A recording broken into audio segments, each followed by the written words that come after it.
41% of mothers bring in the majority of their household's income. 1 in 5 households are headed by single mothers.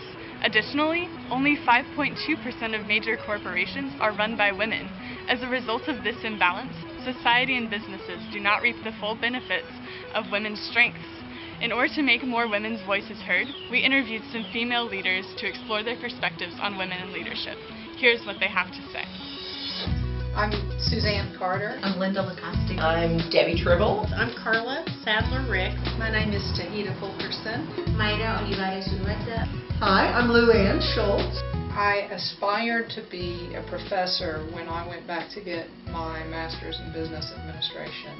I have been a leader in some fashion or another, it seems like, since I was a little girl. I don't think I ever thought of myself as a leader. I didn't necessarily see myself as a leader. I like to be in charge. One of the choices that I had to make that was an obstacle for me is whether or not I wanted to continue to work when I had children. It is sometimes challenging to be a female and be in any leadership position because of the needs that you're taking care of at home. In my mind, my kids were always more valuable than the job. I felt like it would be a waste of professional life if I decided to be a stay-at-home mom. Men don't have to deal with those issues, at least not in this culture.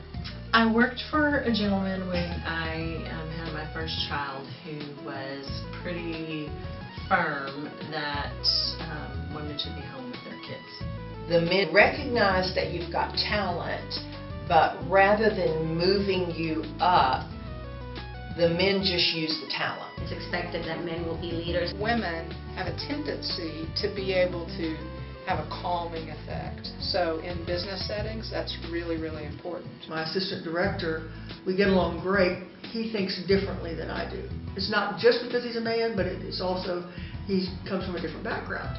So he's thinking of things differently, and that's good because that makes our decisions that much better. Women operate by getting in, getting to know, forming relationships. Sometimes men just get bound into I must have my way. If women are more emotional than men, that's all right. Emotion shows heart. It is hard for a person who thinks I can't to accomplish anything. There are women going just before us who push the limits. I don't think there are limitations that cannot be overcome. People are beginning to recognize that it is important to have a gender balance in leadership because diversity makes us stronger. Although it is easier for women to attain leadership positions than it used to be, there is still a huge gap between male and female leaders in political participation, home life, and the workforce.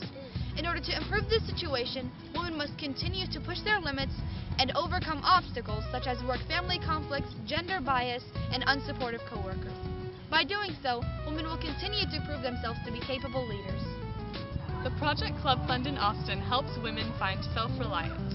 The purpose of the Dr. Hawa Abdi Foundation in Somalia is to train 40 female entrepreneurs.